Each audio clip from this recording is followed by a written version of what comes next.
Sou viciada em pornografia e sou mulher. Vamos falar sobre isso? Muito prazer, eu sou a Mônica, eu sou conselheira bíblica, trabalho no Ministério Rendidas e Redimidas e você pode me achar lá, exatamente, no meu canal do YouTube Rendidas e Redimidas ou no meu Instagram Rendidas e Redimidas ou no meu Instagram Mônica P. Cagliari _, ok? E lá você pode obter mais informações sobre mim e sobre o meu trabalho e sobre esse tema tão importante e tão polêmico. E esse vídeo aqui é para o canal Doses de Sabedoria. Se você ainda não é inscrito no canal, segue aqui, clica no sininho e aproveita para receber doses de sabedoria como essa. Então, bora pro conteúdo. Sou mulher e sou viciada em pornografia. Essa frase dá muito problema, fala a verdade. E antes da gente ir pro ponto de definir o que é pornografia, eu quero falar um pouquinho de mim, dessa que vos fala. Eu, Mônica, com 32 anos hoje, falo para vocês que eu já fui viciada em pornografia. Isso mesmo. Fui viciada por muitos anos da minha vida e passei por um processo de ajuda através do aconselhamento bíblico com o Ministério Vida Pura e depois o Senhor me permitiu, então, estudar e hoje me capacitou para ajudar outras mulheres, certo? Então, essa que vos fala também viveu algo nessa área, ok? Então, vamos aí para detalhar aí, definir o que é pornografia. O texto de 1 Coríntios 6 vai nos trazer ali a definição do que é pornografia. Esse texto tá falando sobre imoralidade sexual. Só que ele é muito erroneamente traduzido apenas para o contexto de adultério. Só que a palavra que está lá, imoralidade, no grego original, significa porneia, porni, que significa prostituição, que significa literalmente qualquer tipo de prática ilícita sexual.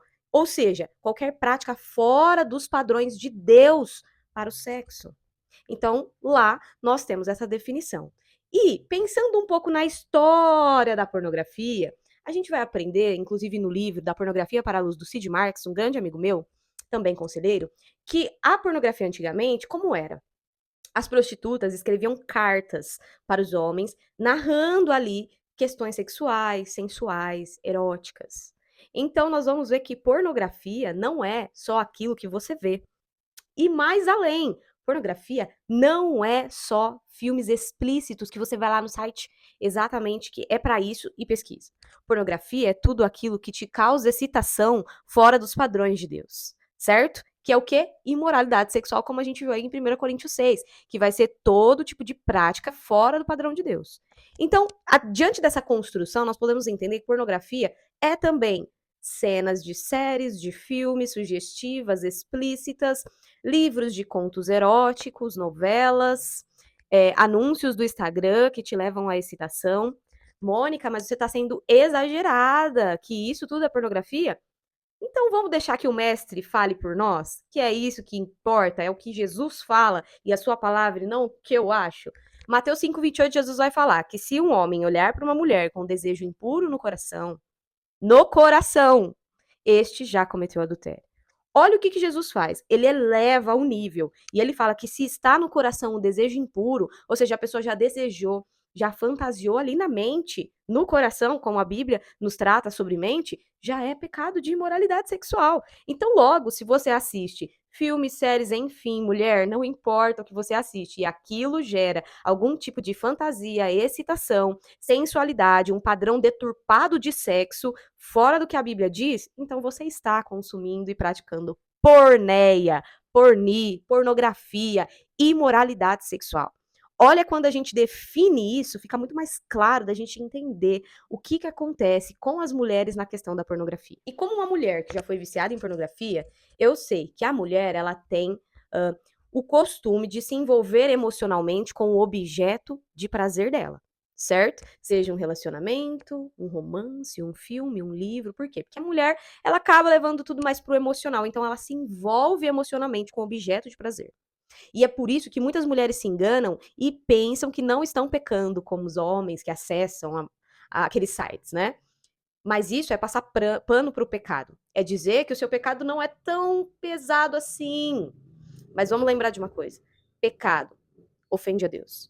Pecado é pecado. Não importa se foi na mente, se foi no coração, se você não chegou a entrar em um site específico. Ainda assim, continua sendo imoralidade sexual. E como Jesus disse, no coração. Ainda nem aconteceu o ato. Certo?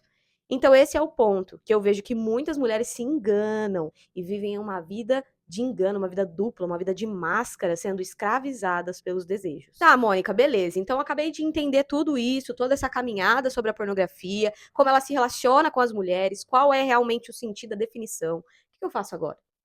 O que a gente faz agora? A gente busca ajuda. Esse é o caminho. Por quê? A pornografia, além de ser um pecado, ela é um vício também.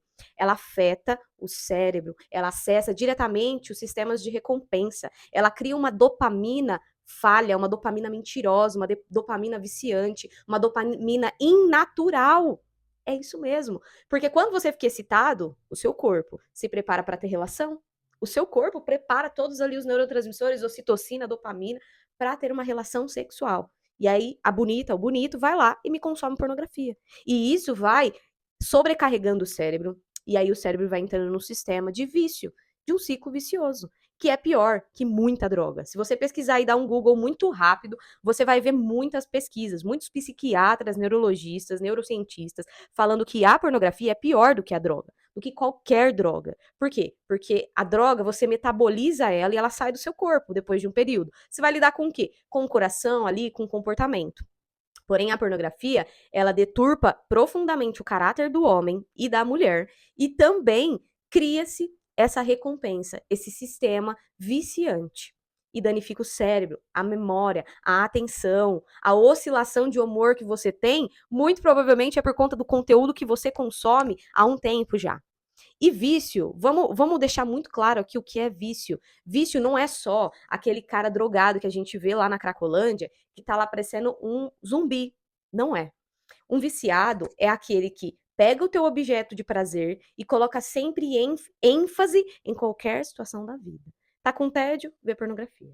Tá feliz? Vê pornografia. Tá com sono? Vê pornografia. Tá ansioso? Vê pornografia. Ou seja, a pornografia se torna um ídolo do coração. Aonde Deus deveria reinar naquela mulher, em você, a imoralidade sexual reina. E é ela que satisfaz. E é ela que ajuda a aliviar. Só que o grande problema é que a palavra de Deus vai falar que o salário do pecado é a morte. Em Romanos 1, nós vamos ter ali a espiral de degradação do pecado sexual. A sua mente vai ficando cauterizada, o seu coração vai ficando mais endurecido pelo engano do pecado, como diz em Hebreus, e com isso, o seu retorno fica muito mais difícil. Então você pode ainda ter ajuda e esperança. Eu era viciada e hoje ando em liberdade para a glória de Deus. Então, ainda há esperança. Se você chegou até o fim desse vídeo, é porque você realmente precisa de ajuda. É porque você identificou que não dá mais para viver nessa escravidão, nessa angústia, sendo escrava do pecado. E eu quero te fazer um convite de você ir lá no meu Instagram e pedir ajuda. Nós, do Rendidas e Redimidas, temos dois tipos de trabalhos aí. Tá? Nós temos a comunidade Rendidas e Redimidas, que é uma espécie de grupo de apoio, um acompanhamento em grupo, que nós chamamos de reunião de aconselhamento, onde você pode abrir seu coração, pedir ajuda e ali você ser acompanhada através de materiais, exercícios de renovação da mente, livros, e-books, certo? E também nós temos o formato de aconselhamento individual, onde você vai fazer ali uma espécie de terapia, de sessão única comigo, conselheira bíblica, que não é psicologia, não é terapia, é aconselhamento bíblico baseado nas escrituras, certo? Então, se você precisa de ajuda, você tem onde procurar. Então, me chama lá no Instagram e vamos começar um processo de renovação da mente, de transformação completa do coração. E é isso.